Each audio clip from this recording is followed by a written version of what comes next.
I was born in India, but my parents, they came down from Iran, and there was a lot of drought in Iran, and that time there was famine, there was no water. And for that reason, people started moving out of the country. And to my destiny, my dad moved down to India. My dad had heard about India, his friends had heard about India. And India and Iran had a border at that time because there was no Pakistan. So they used to just walk and come. So my dad and his friends, they started walking from there. Started walking from Iran? From Iran, and they used to walk. They used to go to one city, they used to go to next city. They used to work over there, get some money. Maybe there was a truck going. They used to take that truck and go to the next city. Oh.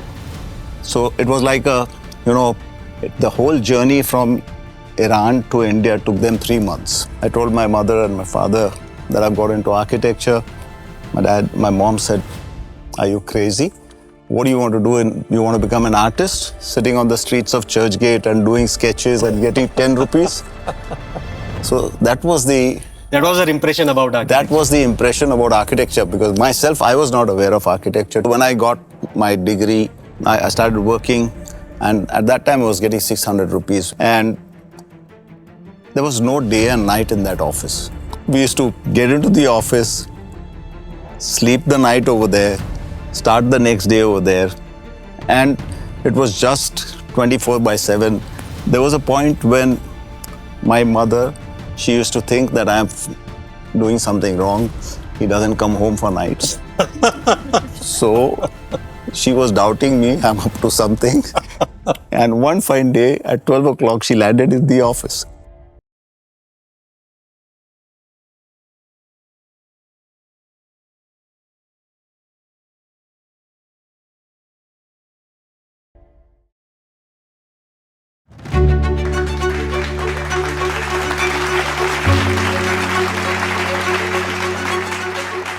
नमस्कार, आदाब, सत श्री अकाल, केम छो? मैं करण मेहता आप सभी का स्वागत करता हूं Tostem presents legends of design season 2 में। लेजेंड्स ऑफ डिजाइन एक ऐसा शो है जो हमारे देश के दिग्गज आर्किटेक्ट्स की जिंदगी को सेलिब्रेट करता है। दोस्तों, ख्वाहिशों के बिना इंसान यूं अधूरा है जैसे जमीन बिना आसमान और समुंदर बिना किनारा। दरअसल ये ख्वाहिशें ही तो है जो हमें हमारे इंसान होने का मतलब देती है। आज के हमारे जो गेस्ट हैं, इन्होंने भी सिर्फ ख्वाहिशें नहीं देखी, बल्कि दिल में हिम्मत रखकर उसे पूरी भी की। उनकी शख्सियत से रूबरू होकर मुझे एक बात का एहसास हुआ, success comes to those who know the gamble of taking risks. आप जानना चाहते हैं मैं किसकी बात कर रहा हूं, लेकिन उनको मिलने से पहले आइए देखते हैं उनकी एक छोटी सी झलक। Architecture for me is a mixture or a blend of art plus engineering. It's a fusion that's how we actually design in all our projects. A philosophy, I believe in treating every project as a chance to improve, correcting past flaws and pushing the benchmark higher every time.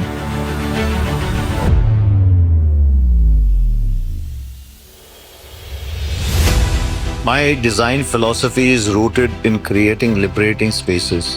Spaces where the indoors and outdoors blend seamlessly. Rather than treating them as separate entities, I believe in designing a natural flow between inside and outside. While boundaries may exist, they should enhance connections, not create disconnection. This sense of continuity is a core of my architectural approach.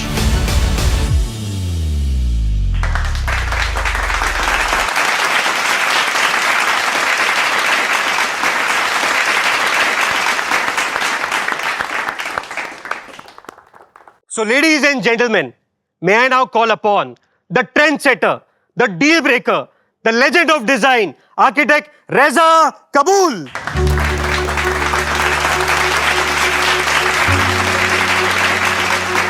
So please.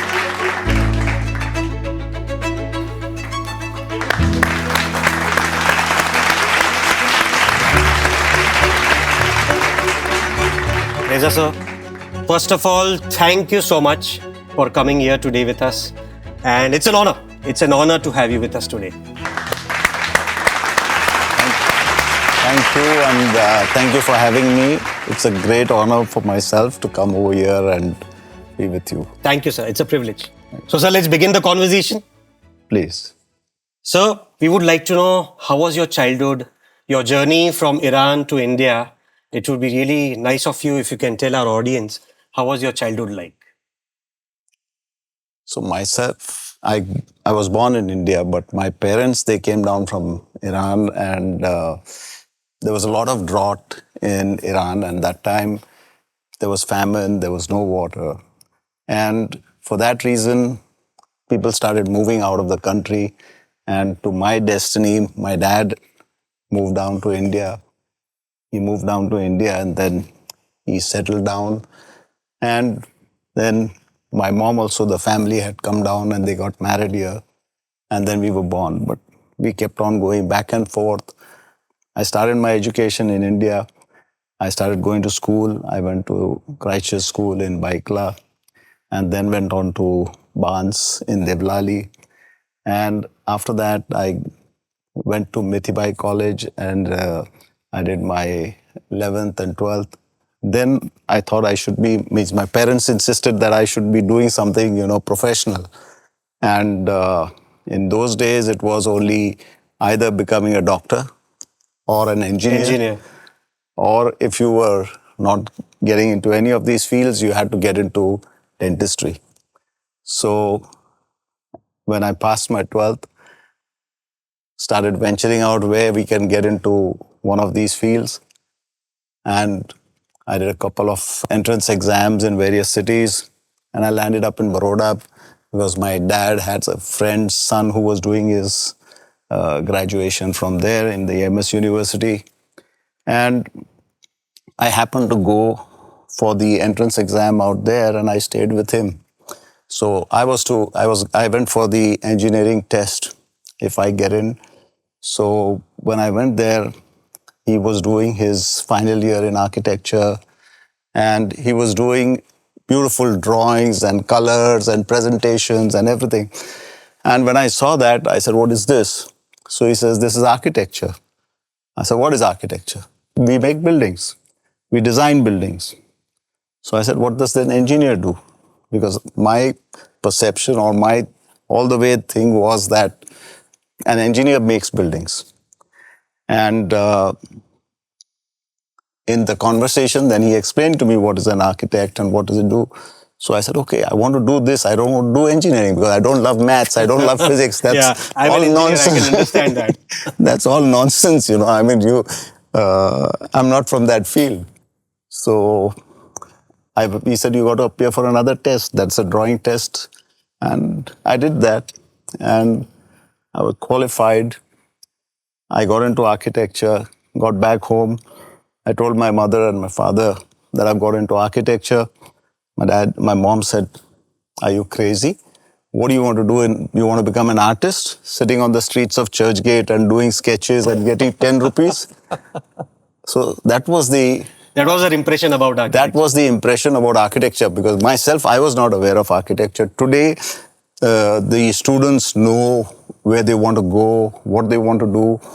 So, but I had that passion. I had that passion of drawing. I had that passion of creativity and stuff like that. So I realized it when I went to my friends for the exam, and it suddenly came up.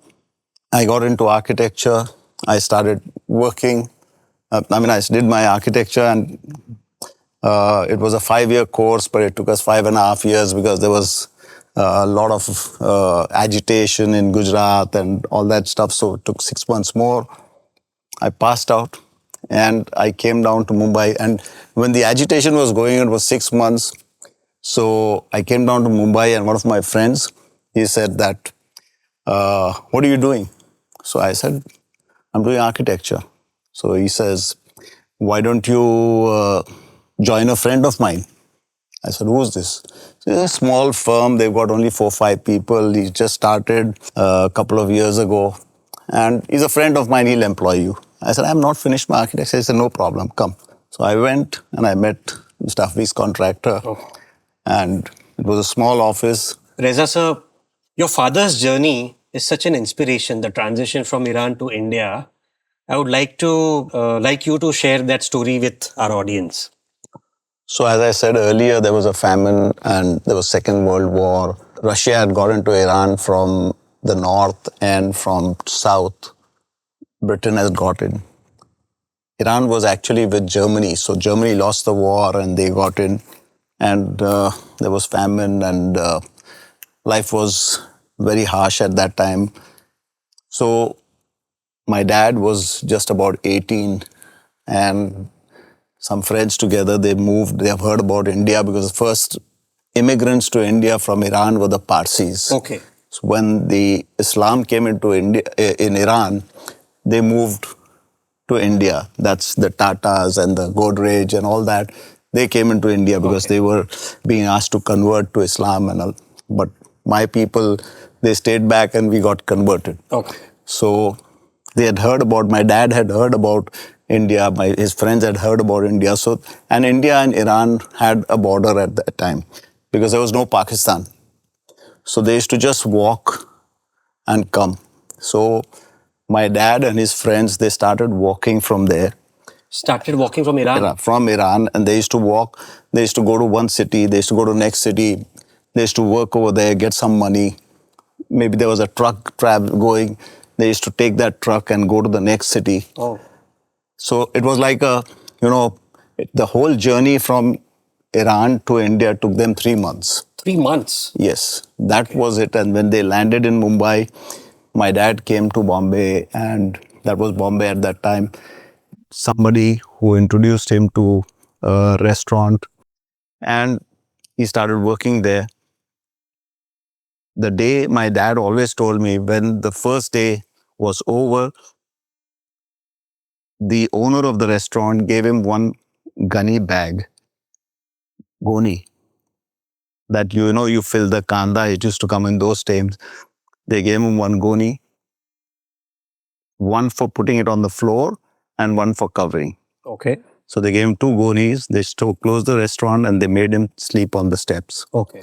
So that was his journey. Life for him. He started from there. After a few years, he started owning that restaurant. Is it? Okay. It was in this thing that I must do something, and he started owning the restaurant. And at that time, you get hungry 3 times a day. Yes. You have to eat 3 times a day. So the best business was restaurant, food. And there were a lot of people coming from outside Mumbai to settle down, and they were singles and they had to go to the restaurant. And then the Irani restaurants were very famous at that time. So he started the business, and then he started having 3 restaurants, 2 bakeries.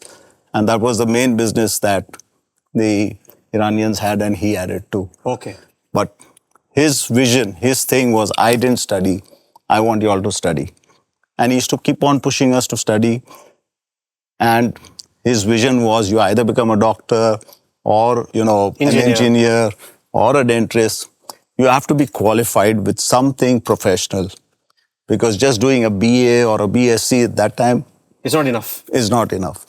That was the main this thing. So he kept on struggling till, of course, we all struggle in life. He kept on struggling and he made it big. Okay. That is such an inspiring story. Really. Sir, then you had this option of continuing with his business. Why architecture? It was just It would have been a comfortable life for you. Yeah, but there was a phase when the restaurants business started dying out, and he wanted us to get educated. So when I got my degree, I started working, and at that time I was getting 600 rupees with Hafeez. Okay. You worked with Hafeez? Yes, okay. I was working for Hafeez. I did work for him for 3 years. At that time, Hafeez was only 7 staff, a small area. And we used to get into the office, sleep the night over there, start the next day over there. And it was just 24/7. And whatever I learned, I give him all the credit because in that 3 years period, the amount I learned was like 6 years. Yeah. Hafeez is very hardworking. And No, so because it was a Yes. 3 years we learned for 6 years because we were working day and night. And there was a point when my mother, she used to think that I'm doing something wrong. He doesn't come home for nights. So she was doubting me, I'm up to something. And one fine day at 12 o'clock, she landed in the office. She came at 12 o'clock 12 o'clock. Officer's office. Officer to see office. what you're doing. They had been to Regal for a movie. When the movie got over, they came to the office and they saw all of us over there. They were surprised. And my mom asked Hafeez, tum kya khata hai? Tumko neend nahi aata hai? So, I mean, that was a real joke, but then it was a fact.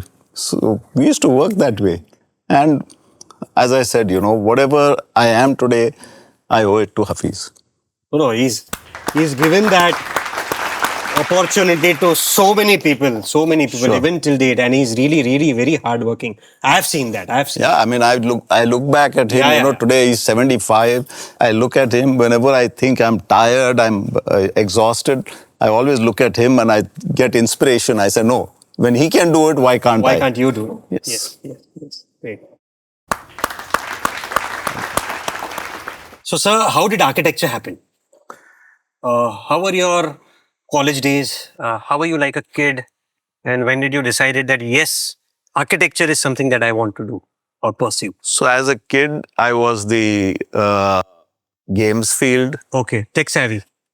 On the games field, not tech savvy. Outdoors? Yes, outdoors on the games field, not the electronic games what you have today. In our times, there was no electronic games. Correct. So we were on the games field, the football field, the cricket field, and you call it whatever. We were there, the boxing ring, and lesser in the class. You used to do a lot of boxing, is it? You used Yes, to so practice we did a lot of boxing. I boxed for Maharashtra State. Oh.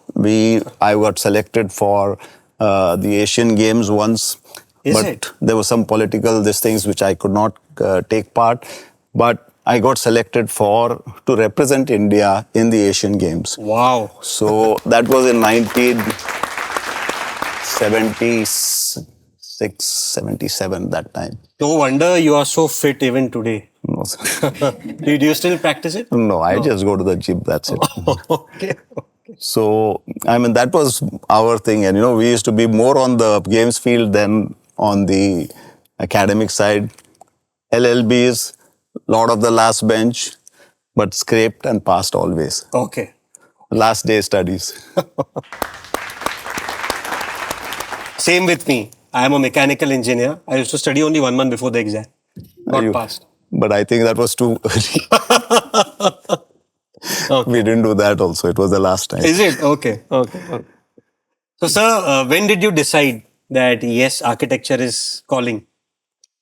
So, as I said, we went for an engineering exam in Baroda, and I stayed with a friend, and he was doing his final year architecture, and he had those beautiful drawings, and at that time it was all by, the rotring pens, 0.1 and 2 and 3 and 0.0 and 0.5 and all that. Drafters and all that. So I just happened to see that. I said, what is this? And the coloring, they used to do the coloring. We used to do the coloring from the back side of the sheet with oil pastels and all that. So I got fascinated. I said, what is this? So he says, it's architecture. And that was the time I said, I want to do this. I don't want to do engineering. Okay. And life started over there. I did my entrance exam. I got qualified passed the entrance exam, and I got admission into the college. Okay. And this was from Baroda? From MS University. MS University. Yeah. So I started as an architect. I graduated in 1985, and I started working for 3 years with Hafeez. Okay. Reza sir, you were working with the great legendary Hafeez contractor. Back then it was a very small firm. What were your early days in that office? and you quit within the first 3 years, as you said. So, wasn't it a difficult decision to quit a settled job and then move out of your own? So when I went to Hafeez and I met him, he says, "Kalti avija, कल से आ भी जा, मतलब कल से आ जा. come from tomorrow." And I went in the morning. It was 9 o'clock. You know, the enthusiasm, you're going for your first job, you dress up well, everything, have to be on time. And I was in office at 9 o'clock. I went, opened the door, and the sweeper was sweeping. So there was nobody in the office. So it was too much dust. I came back and stood on the floor, main road. And Hafiz just came up in his car, blue car, Fiat. He came out. Chal, chal, sukarech. Let's go up.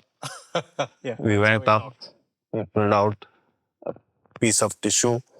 I mean, a tissue from the previous night. He had been to some restaurant and he had drawn something on it. And he says, start drafting. Where do I sit? What do I do? Nothing. So that was Hafiz, and I think he's there till today. I started, somehow managed a table. He said, sit down anywhere you want, wherever you want. So I sat down next to him only and I started working. But whatever you've done in college, academics is totally different from your professional life. Okay. And that time I realized I didn't know anything. Yes. That day taught me that, Reza, you don't know anything. You're in a different world. Yes, you have to start from scratch. So to all the students who are passing out or passed out, when you get into an office, life is different. It's, you have to actually decode yourself or, reboot yourself and start looking at architecture totally differently. I sat there for almost 1 hour and I didn't know what to do. Architect came in after some time and he introduced himself. Mr. Sudhir Salvi. I am Sudhir Salvi. You joined new? I said, yes. And so I just told him, that this is the problem. What do I do? He said, nothing. You just draw like this and that's it. But what? No, he showed me, basic these things. How do you start? And I started. And that gentleman actually gave me the, push. And he helped me to do it. I never forget him. And I did the plans. I presented it to Hafeez. He was happy. He took the areas. So what I mean to say is, firstly, you have to forget about academics and you have to come into professional life. That's different. But I gave him the plans and then he says, no, there's something very important we have to do. Let's do that. So he put me on another senior guy who was there for some time and we started working. Around 4 o'clock, I asked somebody, I said, have you had lunch? So I said, but no lunchtime, no, no, whenever you want to have lunch and come. Okay.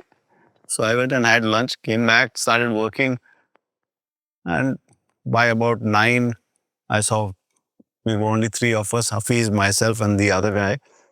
And we're still working. I said, when does the office close? He said, the office doesn't close. You want to leave? Okay. I told Hafeez, I'm leaving. At 10 o'clock, I gathered courage and I told him I'm leaving. And he said, Kale avi jaje. That was it. So, I mean, that was the journey. First day in Hafeez's office and it just went on that way. But it was a pleasure. And I can never forget those days because we slept in the office, we worked, we struggled, everything was there. And that was a turning point in my life. Okay. So, sir, those days, quitting jobs was not so much, in fashion. But within the first 3 years itself, you decided to start on your own. Wasn't it a bold decision on your part to take that courage and leap of faith? Yeah, it was a very bold decision, but there were some things that happened Because when you had given your full, self to the office, you had forgotten the whole family, everything, and some things came up that triggered it. And I thought I should be on my own without even thinking where I'm going to do what. Okay. And So there were some creative differences. some disputes were there, some design, these things. So I just decided to quit. I told Hafeez and I went back home. I told my mom. So at that time, I used to live in Warsaw and Churchgate, take the train, go back home. On the way, I was just thinking, what have you done? It's a big mistake. I went and told my mom. My mom says, don't worry. When a child is to be born in the 9th month, the milk is there in the breast of the mother in the 7th month. 2 months before the child is going to be born. So you have left today. Your destiny is waiting for you. And that is why you've left. That was a very encouraging statement. My dad came home. I told him, go to the Worli restaurant. On the mezzanine is lying empty. There's an external staircase. Make that as your office and start. And it was a triangular place. Only benefit that was there, or the luxury that was there in that place, was that it had a telephone. Yeah, those days having And a in telephone 1988, was getting a telephone, a landline was like a luxury. Yes, yes. So the restaurant had a telephone. He says, you take the telephone, main line upstairs, do an extension downstairs, give everybody your number. And I started with myself, one draftsman, and a telephone operator. Okay. That was it. Okay. And today, everybody says triangles, Vastu, this, that. I started from a triangular place, and I started and I never looked back.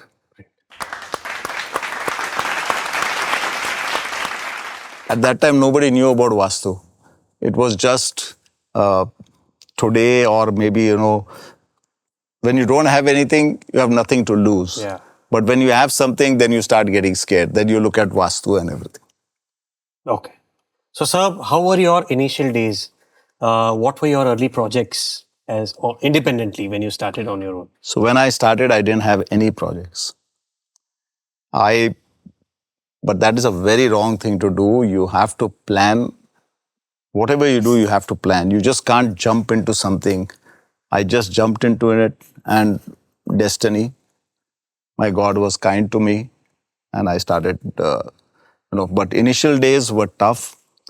I was doing maybe just a wall unit in the house, in the living room. I was doing some toilet renovations. I was doing just a bedroom for a bride that was coming in the house. That was it. But I had my dad's support. I had financial support. Yes, you had that comfort. So I had that comfort. I didn't have to pay for the house. I didn't have to do. But I had a bike. At times I didn't have money. I used to go somewhere. Fuel was over. Leave the bike. Okay. Take a cab, go home, get money. Okay. Put fuel back in the bike and then go. Okay. So that was life. And it was a struggle. And today when I look back, I really enjoy those days because that has taught me a lot. Yes. Always, whenever you struggle and come up, that's always a better life than you know. I feel sometimes I was better at that time than today.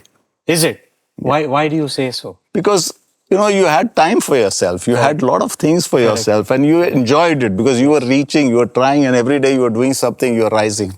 But today, it's like you have to maintain a status where you are. Yes. And that is a bigger challenge, I think. Okay. So, sir, what were your early projects apart from those staircases and toilets that you had? When did you get your first major break? So we started doing some buildings in Thane. There were ground plus 2, ground plus 3, ground plus 4. At that time, that was the max, and 7 was like, it was a high rise. Yes. Nobody went beyond 7. Started doing larger towers. But to my destiny, one day I was just sitting and somebody just discussed. And he said, I've taken a project. I have a partner.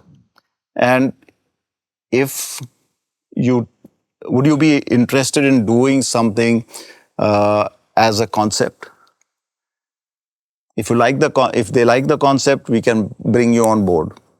And if not, we are not going to pay you anything. I said, I've got nothing to lose. Yeah. It's my time, and that's it. So it was a 18-story tower in Mumbai. It was on the Rogers Soda compound in Baikla, just opposite where I went to school and I lived once upon a time. I used to stand over there and see the bottles being filled in the Rogers factory from outside. I was really excited, and I did a presentation to the clients. They liked the thing, and they said, so there was an architect earlier on it. He was very reluctant. He said, "No, I've been working on it so much. I won't resign, this, that." So they gave me a different, consultant architect. I said, whatever you want, do it. जो मिलता है ले लो. I'm okay. The client said, I'll pay you only 25,000 Okay. for the whole tower, which was about 1 lakh of square feet. I said, no problem. But 25,000 those days would be... Yeah, but then the fees was much more. Achha. That was this Okay. thing. 25,000, I said, fine, let's at least, Okay. because what happens is you start somewhere. And we did the model, and first time, they put it in the papers. So my name came as a consultant architect in the papers, and I was on 7th heaven. And they started selling they did the launch, and on the first day, they started selling at 1,600 rupees a square feet. Oh. By the end of the day, they closed it at 7,000 rupees a square feet. Wow. So that jump was so much that the client was really excited. Monday, he called me. This was on a Sunday. He said, I want to meet you.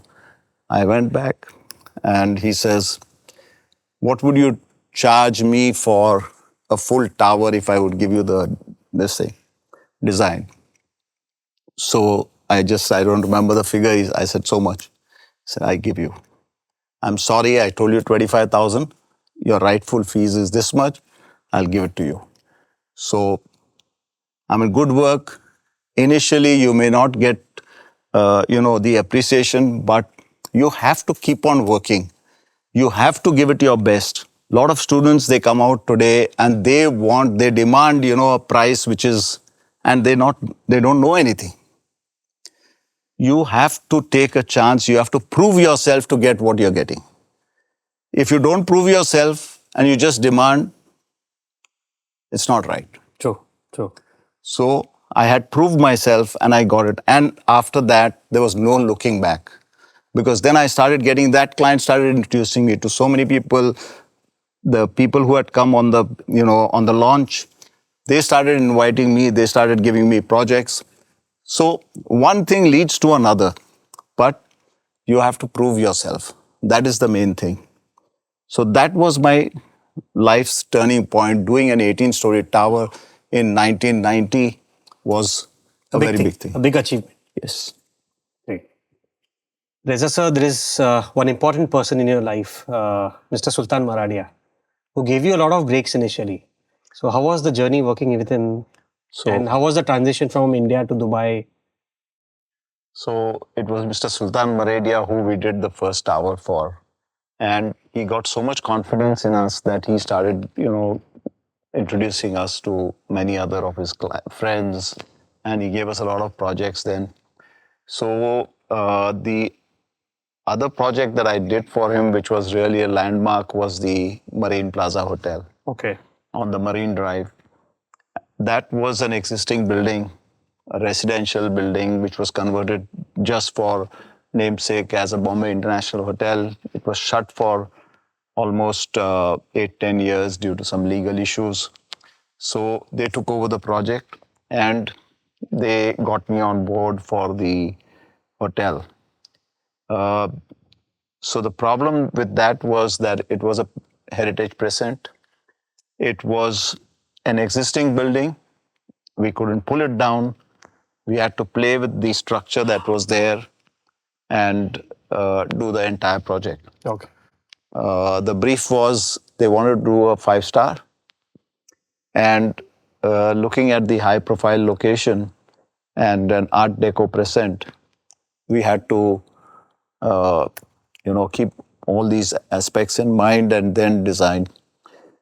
So firstly, when the first day when I went to the project site, it was in a terrible state, and the design was such that the rooms were so large you couldn't use them in the proper fashion.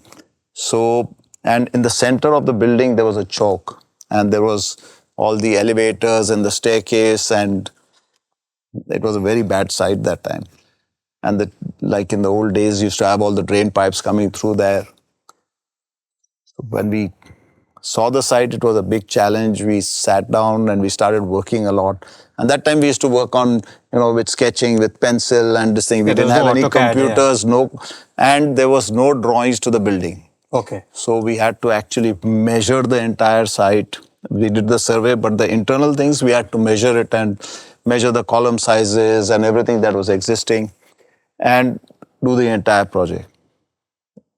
So it's a brownfield project, and brownfield projects are more challenging than your greenfield projects. When you have an open fabric, you can do what you want over there. This was, but the other brief that was there, the client wanted a swimming pool.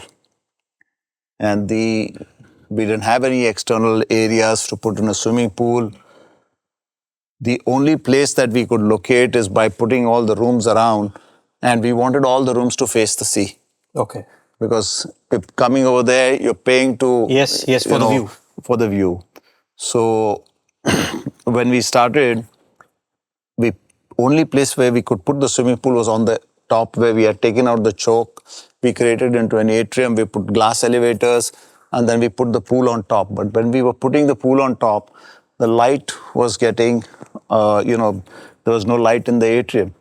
Looking at the sustainable aspect of it, looking at the, the energy consumption and everything, we started thinking what we could do with the pool over there, because we could take columns in that central court, the atrium that we had created, and we could support the weight of the pool. And the rest of the building was an existing structure. We did a lot of strengthening, but still we couldn't do the swimming pool. So we went back and started thinking what to do. So we came up with this idea of doing a glass bottom pool, so that the light comes in all the time and you can, have the atrium also lit up and the pool is on top. So it was a big challenge. Nobody had done it at that time, a glass bottom pool. So we got some vendors, and it failed once. It failed in the sense he did not leave any expansion for the glass to expand and contract. When we calculated, we had to do a 4-layer glass. So it was not glass, it's perspex. It's 44 mm, 4 layers, all of them laminated together. When we put that, air condition was put on, and he had not left any space for the expansion. The glass cracked because it was cooling from downstairs, and there was no water in the pool. There was sun on top. So there are different layers of glass. So, expansion and contraction. The outer was expanding, the inner was contracting. It cracked. Broke off. So that was one. Second time we got a glass vendor, and we got the glass in place, and we got a facade consultant from Australia, and he gave us this concept that you can't put glass with concrete because they don't gel well. You have to put in a stainless steel. So you have to have the glass, the stainless steel, and the concrete. So stainless steel and glass bind together well, and concrete and stainless steel bind. So with the expansion, with the silicone joints in between, that was the way to do it. So we got the glass and we did everything. The hotel was about to open. There was a tarpaulin covered over the swimming pool, and Diwali came. When Diwali came on the Marine Drive, they have all these rockets, fireworks, and everything. So the rocket came straight and hit the tarpaulin. It caught fire. Oh. The whole glass melted and came down, and that was it. The client got so upset. He said, I don't want to do a glass bottom pool. Okay. Let's close it with concrete. I had to go back, convince the client, and we said, no, this time I'm going to do it right. But he said, I have to start the hotel. I mean, I'm losing money. So we just did the last floor. We sealed it off in the atrium. We put up entire platform which was suspended, and the hotel was started. We got the glass again. This time we got it from Mitsubishi, Japan, and we got the whole thing. And it's been 34 years. Now it's fine. It's been fine, no leakages, no cracks. And you go to the place, it's lively. You're sitting in the atrium, you see the water movement, you see people swimming up there. And so that gave them more confidence in me. My next break was, we got a project in Dubai, and from the same client? No, this was from another client. So I was just sitting in my triangular office only, and the client, through somebody, came to me and he said, I want to do a hotel in Dubai. So at that time, they used to take buildings on lease in Dubai, and they used to convert it into a hotel. So it was a commercial building. I went to the site. I was so excited. I mean, doing a project overseas was like I couldn't ask anything. A dream better. come true. Yeah. No, it's not a dream. I had not dreamt also. Okay. So, it was like God sent it to me. And when he told me, I just jumped. I didn't even fix up the fees, nothing. I said, I will do it. So we started the project. We did that. And while we were doing the project, again, Mr. Sultan Maradia saw this thing, and he started looking for another building. So we did another building for him. It was called the Maradias. After that, we started getting so many leads and so many projects that I was forced to start an office in Dubai. Okay. So it became like God sent, destiny, and I believe a lot in destiny. You have to be destined for something. Yes. So many times you try for something, you don't get it, but destiny gives it to you. If you're not destined, however much you try, you won't get it. It won't work, yeah. Yeah, so it was destiny, and we started the office. We had the office for a good 10, 12 years. And then I started seeing, because Dubai started becoming more and more expensive. And I started seeing that, I could do work from India. So I was doing work even when I had the office. Every Friday night, Friday 7 o'clock, there was a flight of Emirates. I used to go to Dubai. Saturday, Sunday was a working day in Dubai. I used to work Saturday, Sunday, Monday night, come back, Tuesday morning in office. All 7 days? All 7 days, 24/7. So, yes, sir. So that was the Dubai step, or it was a leap. Rather than the step, it was a leap for me. From there, there was another partner of Mr. Sultan Maradia. He's still there. Sultan Maradia, of course, is no more, but Mr. Hakam Masani, he had an opportunity for a hotel in Mauritius. Okay.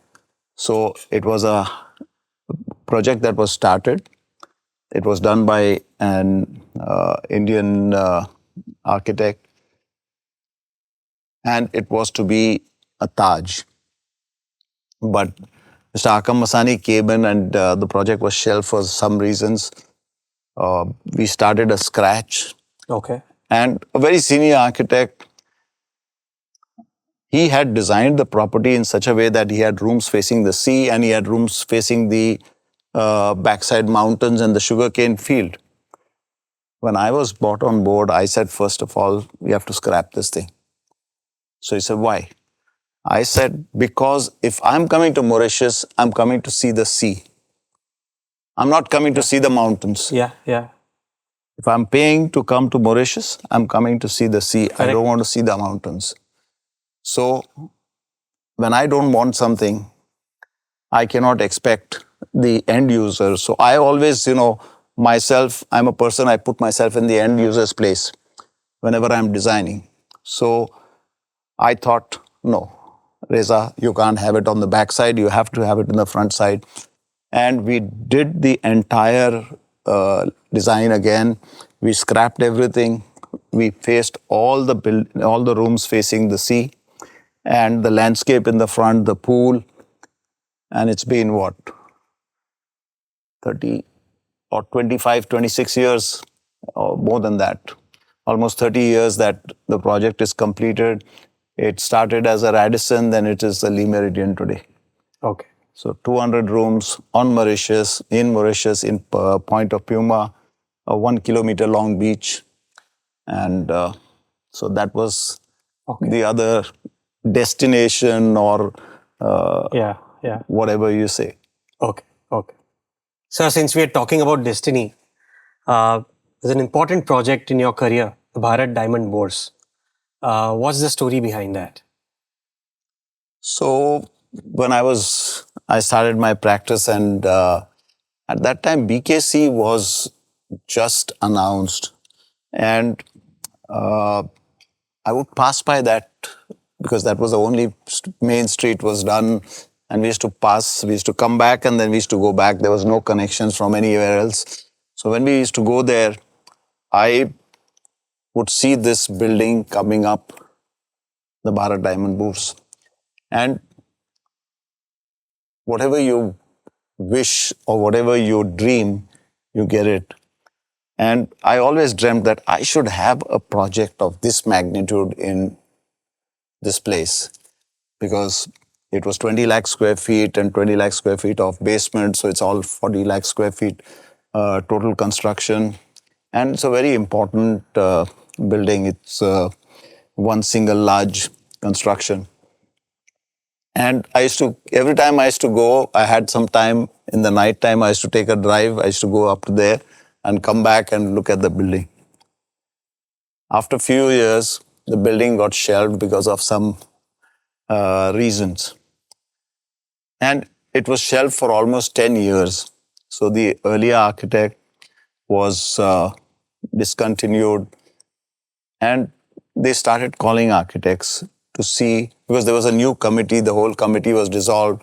There was a new committee, and the committee called a few architects to do it. And there were the who's who in the industry who came forward to do a presentation. And I was called through a friend, and he said, would you like to do a presentation? I said, of course, why not? It's been my dream.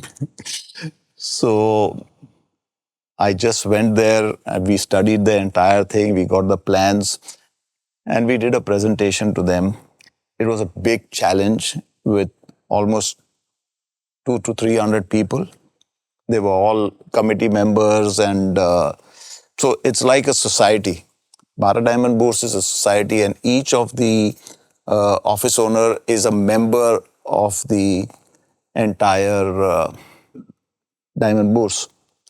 So they have a say and they have a vote. So to handle one client is a big challenge. Here you have We were having 2,500 clients.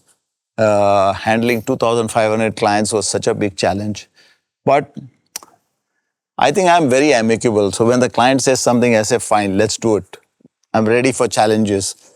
They said, you'll have to put an office here, you'll have to put 6 people here, you'll have to come yourself and attend the office for, 3 days in a week. Means second half you come here for a couple of hours, sit down. Because the project was almost up, and it had been shelved for 10 years. The requirements had changed. One thing was that the new ICICI building had come up. That was a glass facade. This was not supposed to be a glass facade initially. It was, there were a lot of principles the previous architect had thought about.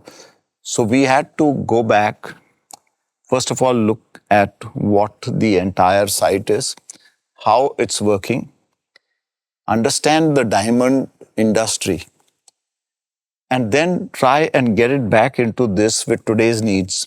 Because there were a lot of things that had changed from Yes, over past the 10 period of 10 years. years, Yeah. yes. So we had to, so firstly, we didn't know. So it took us almost 3 months to understand the whole thing. The plans were not in order, what was on site, what was not on the plans. The whole team was just doing entire survey and everything. And from my past experiences, we have done a lot of brownfield. So this was also another brownfield. It was a good project for me. So we started and we did presentations to them, big challenge convincing them, but we managed it somehow. And we pulled down a few buildings because the efficiency on those buildings were not, it was not, what do you say, the Viable. efficiency was not viable.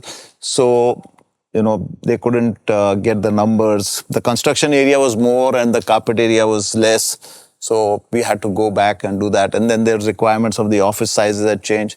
So we changed the entire thing. We pulled down a few buildings and we turned the buildings around and we brought it into a glass facade. And I think we did a great job. It took us almost 10 years to complete that building.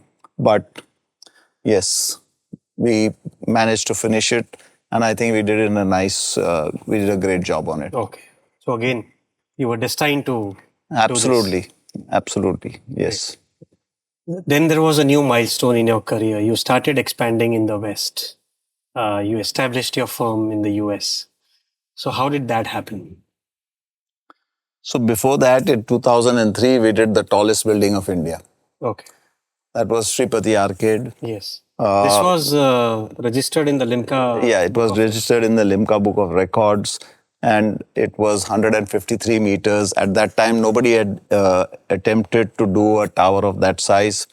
And the other thing that was there, the first that we brought into that building was like a bus bar. Nobody had done in a tower. So we brought in bus bars. The speed of elevators, 4 meters per second. We didn't have them in India, so we had it imported. Then there were a lot of firsts that we did in that building. Like we tried doing a tunnel shuttering. There was no tunnel shuttering in India. We got it from Germany, but it was not very useful to us because of the climatic conditions there. It was a cold weather and here it is different. So, but we finished the building and it was the tallest building for a very long time. And in 2003, we got listed as the tallest building of India. Oh, lovely. So that was a...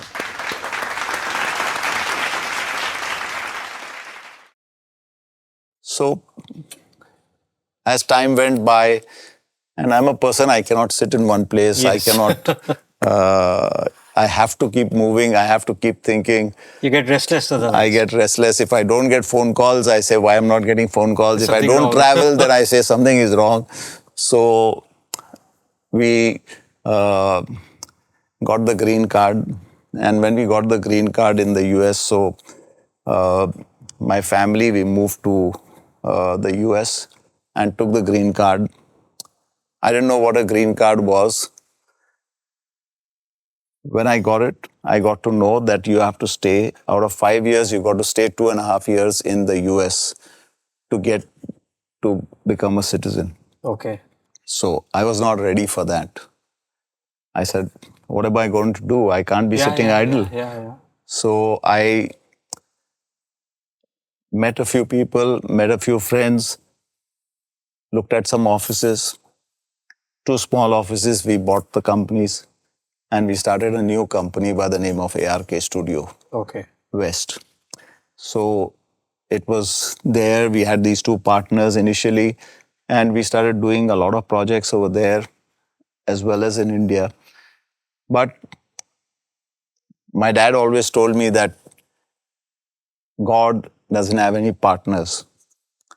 So we can't have any partners. And that was it's a fact. I mean, I've experienced it in the past also. And they were not true. They were not true to the office. They were not true to the profession. We had to call it off. We separated. Parted ways. We parted ways and we started all our firm again.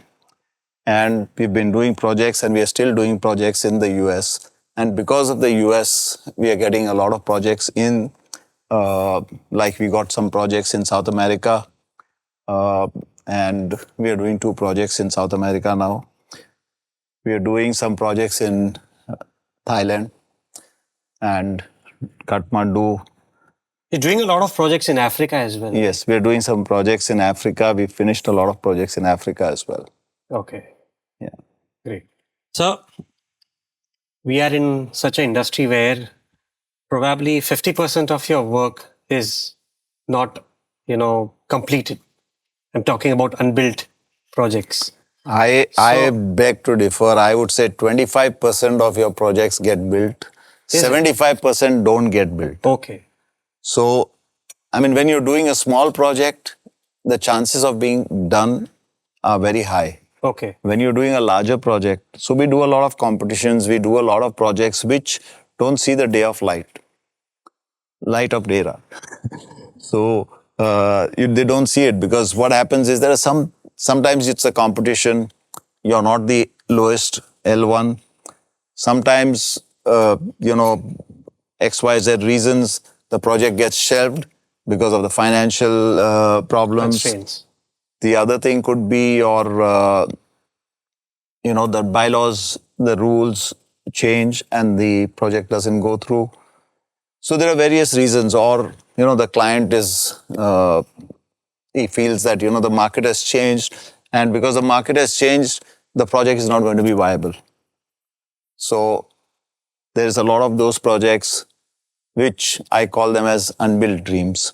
Yeah, you're writing a book on that. I'm working on it. I've not got to it still. Okay. I've done parts of it. I haven't got the time to finish it. But we have a load of projects which are there. I'm thinking of putting it in there and doing the book as Unbuilt Dreams. Okay. So you started an office in Ahmedabad as well. So how did that happen?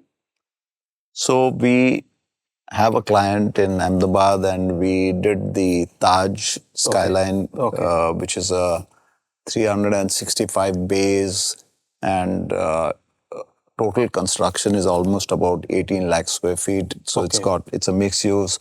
It's got retail downstairs and commercial buildings in the front. And we've got the Taj Hotel 365 bays.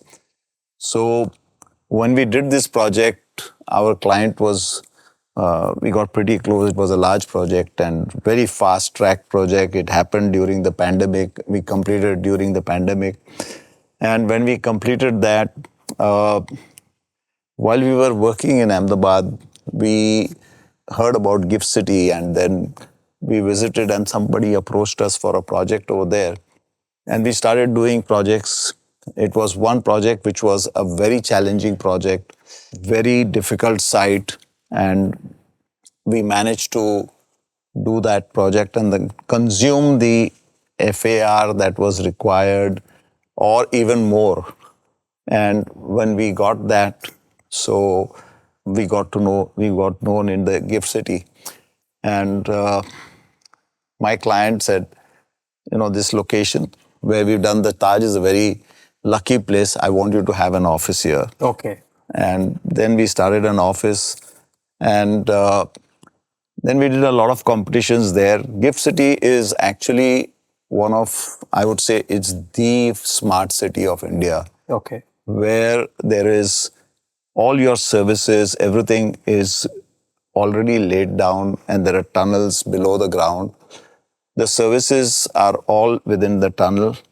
It comes to your site and it's like a plug and play. So you do the building and you get connected. Okay. Even the air conditioning is a district cooling, like Dubai. Centralized. So there's one building which is a air-conditioned building, where all the cooling happens, and then you get chilled water coming to the tower, and then you take it up. Okay. So we are doing almost 5 to 6 projects there. There were a couple of them were competitions that we won, and I would say India should look at this city more, and we should, start implementing these kind of services. And it's expensive, but then you don't have any of these air conditions hanging outside. Correct. You don't have a lot of these, the garbage going from the building. It's all going through the tunnel by a vacuum. So there's no garbage trucks on the street. There won't be any digging because everything is under the tunnel. So any maintenance to be done is done from inside. Okay, great. So you're also doing some projects in Assam for the government. So we are doing one project for the PWD in Assam. There are 2 towers. What the government has done is they brought all the government offices in 2 towers rather under one head, so that when a person from smaller towns come into Guwahati to get any work done, they don't have to go and move around from different cities, different offices, and lose time. So when they come there, everything gets centralized, and they get the work done over there. Okay. Yeah. So now we all know that you have this huge body of work, but I'm sure it's not possible to achieve such kind of success without a great team. Absolutely. Would you like to talk about them? My team, I think, firstly, they are family to me. Okay. And yeah, they are here. They are. I think we spend more time than our families. Yeah. We are together. We've been working in such a way like it's family, and it's been 20 years that they've been with the company over. And they will also, if their family, something is there, but no, I've got this commitment and I have to do it. Family aside, they do it. I really appreciate what they've done for the whole company. I give them a lot of credit for that. Yes, it's worth appreciating. Sir, we got an opportunity to meet a few people who know you really well. So we would like to show you what they have to talk about you. Please. Can I have the AV, please? Hello everyone, my name is Reza Kabul, and I'm here to speak about architect Reza Kabul. I think you all know architect Reza Kabul and the achievements that has come throughout his life over the years of 37 years of professional life. Being an architect is one side, and being a father is another side. Just as great of an architect he's been throughout his journey, he's also been a great father. Throughout my childhood, we've actually had the opportunities to travel a lot, and we've seen a lot of architecture together.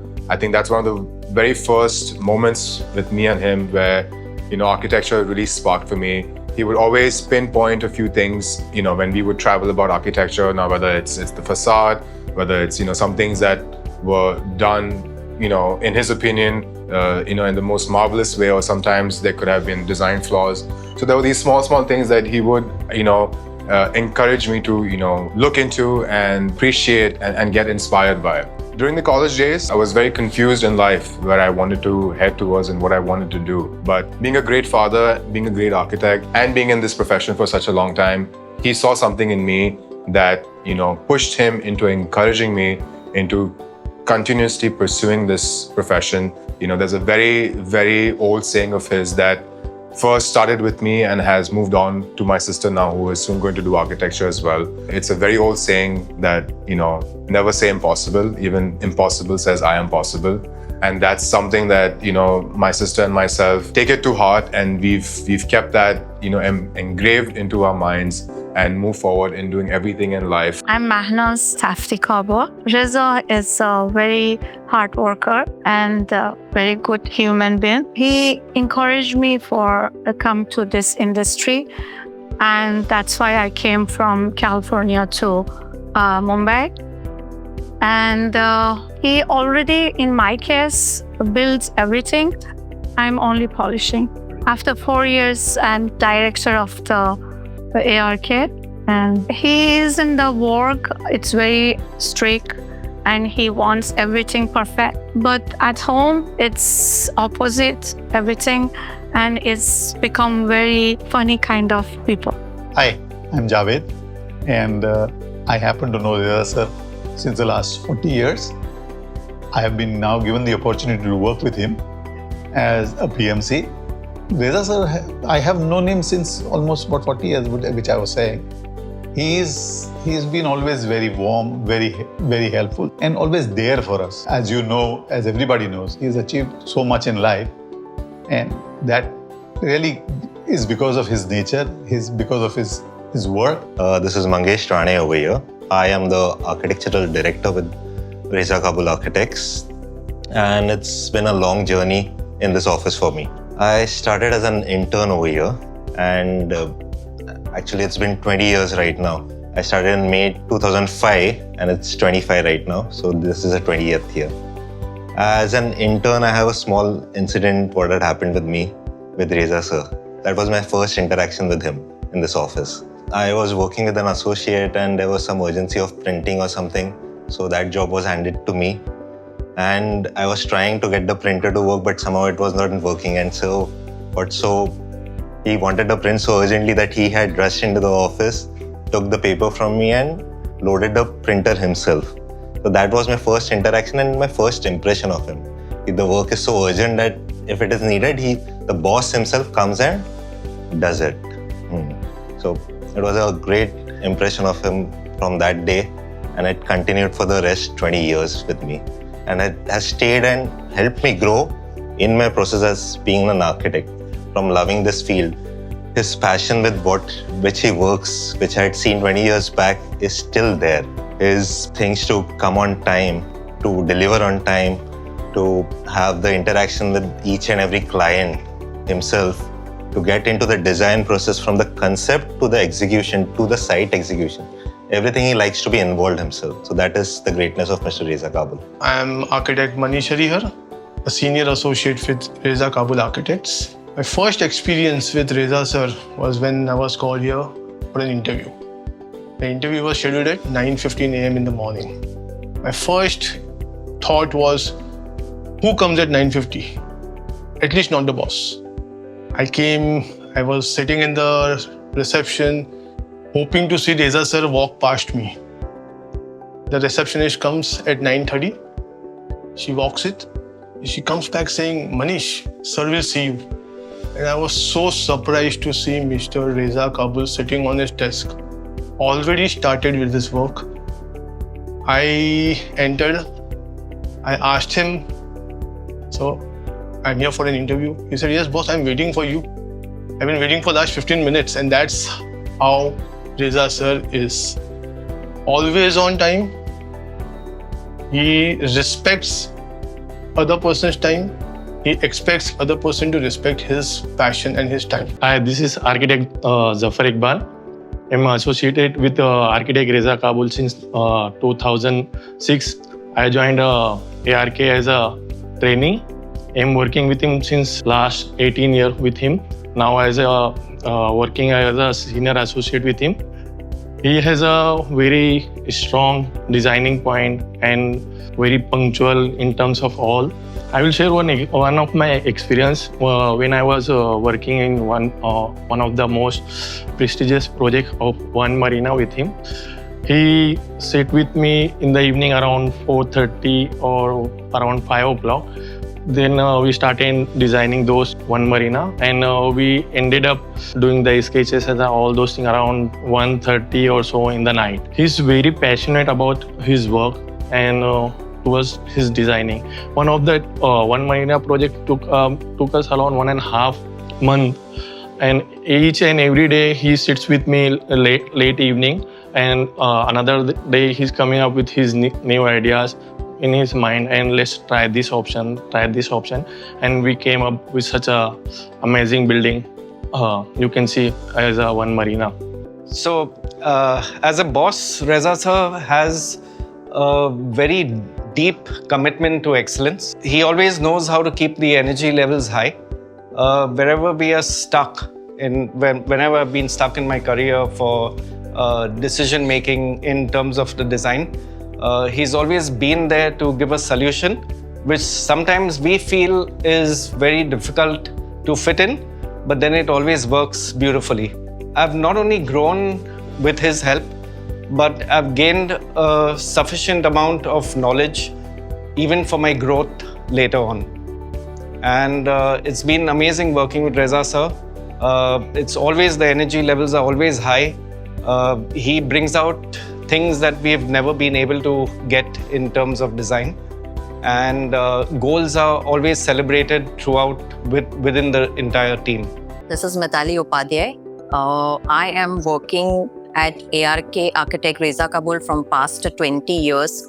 My journey started with him in 2005 and today is 2026. We are at present. It has been a great journey working with him. A lot of things we got to know from him, learned from him, apart from professional, personal, and even a lot of other experiences. Work-wise, what should I start with? I mean, every fine, minor details he tells us, teaches us, leads to a great planning, designing, and the overall project and everything comes to a very great scale, a great output. Small minor things like while doing the designing work or a daily work progress, we struggle in a lot of small things. But the moment we go to him in his cabin and we just discuss it, it's just a fraction of a second. And the whole ideology, the whole thing where we are stuck from almost like few hours or at times few days, it just gets resolved in a minute, in a fraction of a second. That is where the whole, the idea of working with him becomes more impressive and interesting rather. As we say, a perfect employee is the one who inspires his boss as much as the boss inspires the employee. So thank you for being us the great inspiration. At the end, I would like to wish him great health, wealth, and prosperity in life. This moment was brought to you by Tostem, framing the beauty of living. Reza sir, how do you feel when people have such good things to talk about you? I could see you got a little emotional. Yes, I mean, as I said, they are family to me. Yes. And that's very touching what they've been through. So we've grown together. I'm also learning, every day I learn. It's not that I've finished my learning process. And we work together. I mean, they come back to me, they present something after they've done the whole day's work and I just reject it straight away, point blank. So it becomes a little harsh, but then as Ray said, the juices start flowing. And it's like, I always say architecture has got no formula. Architecture is, I give always this example of 2 plus 2 can be 4 in math because it has a formula. In engineering, it can have 2 plus 2 as a formula. But in architecture, you can have 1 plus 3, you can have 1.5 plus 2.5, which will become 4. So there is no formula. It's the way you see it. Even when I get a plan, I don't look at it from one side. At times I go around and I see the plan from the other side. So that what happens is we are not doing a single dimension building. We are doing a building which is a 4 dimensions, 5 dimensions. So you got to see it from all sides. How it's going to look. Maybe by turning it around, by doing something, the design would be better. Okay. So, yes, that's the way I look at it. Sir, we have this amazing bunch of kids here and they are eagerly waiting for their turn to interact with you. Can we take their questions? Please. So who's going first? Yes, please. Hi, sir. I am Javika Kulkarni. I'm a 4th year architecture student from Vesco. So my question is, what inspired you to start your own firm at such an early stage of your career? And how did you navigate your initial challenges? It's a very difficult question because you have to experience it. You cannot talk about it. That's something which I would say you have to be in it and only then you can, look at it. Like if you don't know swimming and you jump into a pool or somebody pushes you in a pool, what happens? So it becomes the survival issue. And when it is a survival issue, karta kya marta kya karta. That's this thing. So, survival issue is there. And when the survival issue is there, you go give it the best, but never compromise. That was this thing. Never. And it's like, you've come into something, you've taken a decision, you can't go back. So you have to be focused. You have to be true to your profession. Don't do anything wrong. I think you can do it. I hope I answered your question. Yeah, thank you, sir. Who's going next? Good afternoon, sir. My question is with the recent development in technology, advancement in terms of BIMs and parametric softwares, how has it impacted your design process as such? So I don't know if you know, I came from the old school. We never had computers. We didn't know what a computer was. We came from the drawing board. We used to do sketching. Till today also, I'm so comfortable sketching. But when the technology came in, AutoCAD came in, we saw the benefits of it. When we saw the benefits of it, we started adapting it. And we started putting in computers. We started getting in the team to get trained, even to the extent like what we did is when BIM came in, we got in BIM, we got the whole team trained. We had, phase-wise, we had staff, the teams being trained to be BIM savvy. Because you have to move with times. You have to keep on learning, as I said. You have to, every day is a new day, but then you got to learn something. At the end of the day, you should analyze yourself. What did you do today? And what good you did? That should be your, self-assessment. Every day, if you do that self-assessment, that I have done something and I have achieved something today, what I should be doing tomorrow, that will keep you growing. And when these technologies came in, we started using. I'm still not very conversant with the team. They are there over here. You can ask them. I'm not very conversant with the softwares, but you can ask the team, I will tell them, do it this way, you can do it. And you can ask them, I've been right 99.9% times. Because who made softwares, who made technology? It's you and me. So when we made it, we can do anything. And if you believe in that and if you believe in yourself, you can do anything. Thank you, sir.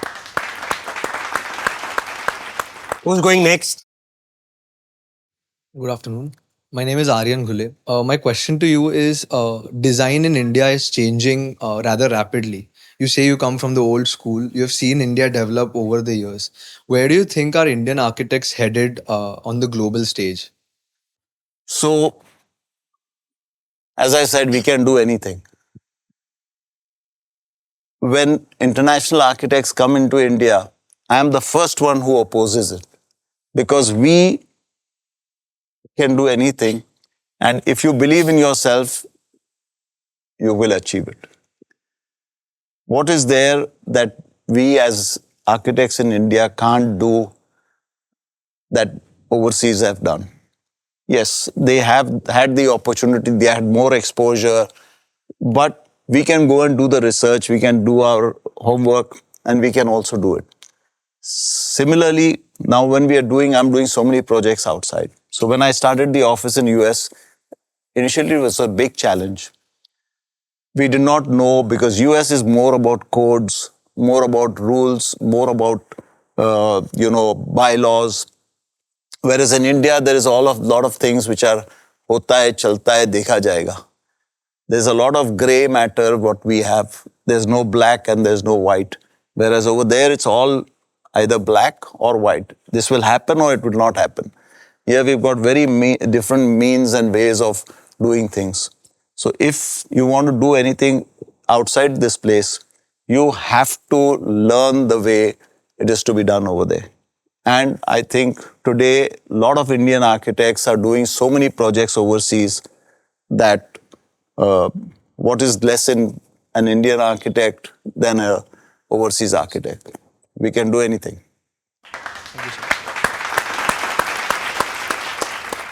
Anyone else? Yeah. Good afternoon, sir. My name is Tanisha Kotian. My question to you is how was the profession changed since you began, and what should the future architects be prepared for? As an architect, you have to learn every day.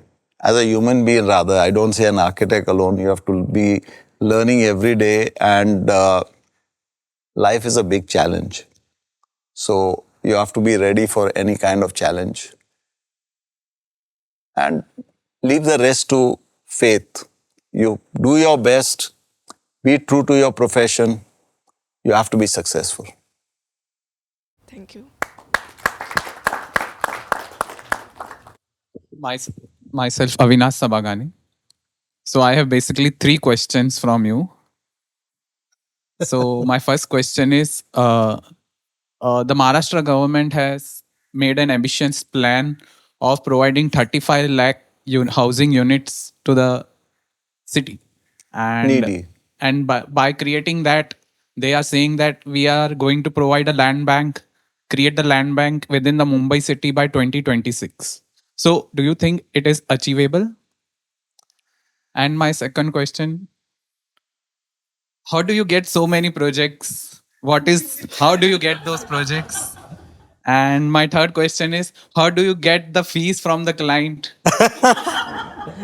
He's so direct, bindas. See, I'll tell you, first of all, I think about Mumbai's issue, we've got too many approving authorities. One is the MMRDA, MADA, SRA, then Navi Mumbai, and there are so many things. First of all, I would suggest that the government should come up with a single bylaws or something for the entire city, because there are a lot of approvals, lot of authorities that you have to go to. And the other thing about what you asked about housing, yes, it is possible. There is a lot of land in Mumbai, like we have the Port Trust land, which is getting free right now. There are other lands that is there. Because just mentioned earlier, we've got so many different authorities approving. If there is one authority, then we can redesign the parts that is there, like in the BPT lands. We can really actually go ahead and plan the city over there and then start recycling land, because recycling of land is very important. There's no land coming up anymore. As somebody said, God is not making land anymore. So you got to recycle the land and you got to plan it. Because our total infrastructure, our total streets and everything was designed during the British era, if you look at South Bombay. After that, nothing has happened. It's just been, we've been adding buildings. So if I would say, if there's one bylaw, one rule, one approving authority, we can do it. It's not a big challenge. That was your thing. And how do you get fees out? Don't ask me. The biggest challenge, but be true to your profession, you'll get your money. And there is always good and bad, so you have to take life that way. I don't think he's satisfied. So one last question. How do you want to be remembered after you hang up your boots? Firstly, I'm never going to do that. Acha. So I'm going to be around till the day I'm going to walk into my grave, and I'm going to be working in my grave as well. So I'm not going to do that. Okay. So be rest assured about that. Okay, great. And so, any message that you want to pass on to the younger generation? As I said, when you pass out of college, never think you know anything. You don't know anything. First lesson. If you don't know anything, you will be open to learn. And if you learn, then you can do something. The day you think you know everything, that's the end of your life. So when you pass out, you know nothing. Even I'm learning today. If learning is a process, if you keep on learning, then you'll keep on growing. If you stop learning, you'll stop growth. That's my solution. Thank you, Reza sir. Thank you so much. It was wonderful having you over here. My pleasure. Before we let you go, I would like to take this opportunity to have a small photo with you. Sure. Can I have the frames, please? You want me to sign it? Yes, yes. There are 2 copies. One will be with you, one will be with us.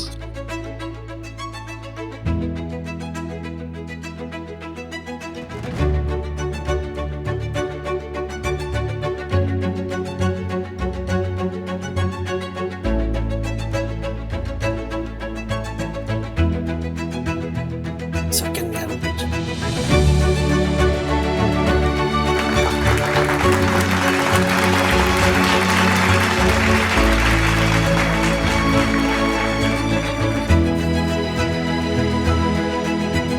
So this moment was brought to you by Vox India.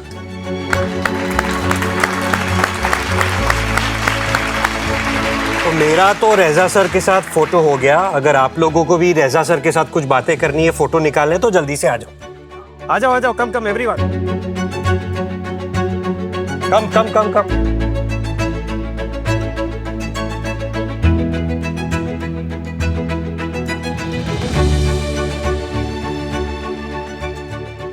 दोस्तों, जाने से पहले एक बात, सिर्फ सपने देखना काफी नहीं, उन्हें साकार करने के लिए डर, संकोच और नाउमीदी को पीछे छोड़ना पड़ता है, वरना मंजिल सिर्फ एक ख्वाब रह जाती है। आर्किटेक्ट रेजा कबूल की जर्नी इस बात का प्रमाण है that there is no limit to expansion as long as you carry the willingness to take one step forward.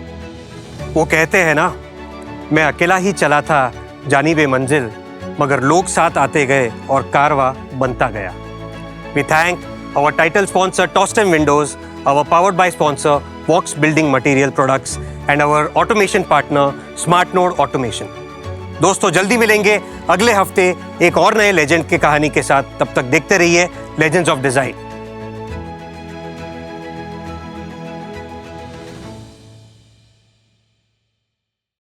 Hi, I have an announcement. दोस्तों, आज के इस सोशल मीडिया के दौर में आइए हम लेके चलते हैं आपको उस जमाने में जहां पे कम्युनिकेशन होता था लेटर्स से। Smart node automation presents letter to legends. आप अपने फेवरेट लेजेंड्स को इस एड्रेस पर खत लिखिए और हम इंश्योर करेंगे कि आपके लेटर्स हम आपके फेवरेट लेजेंड्स तक पहुंचा दें।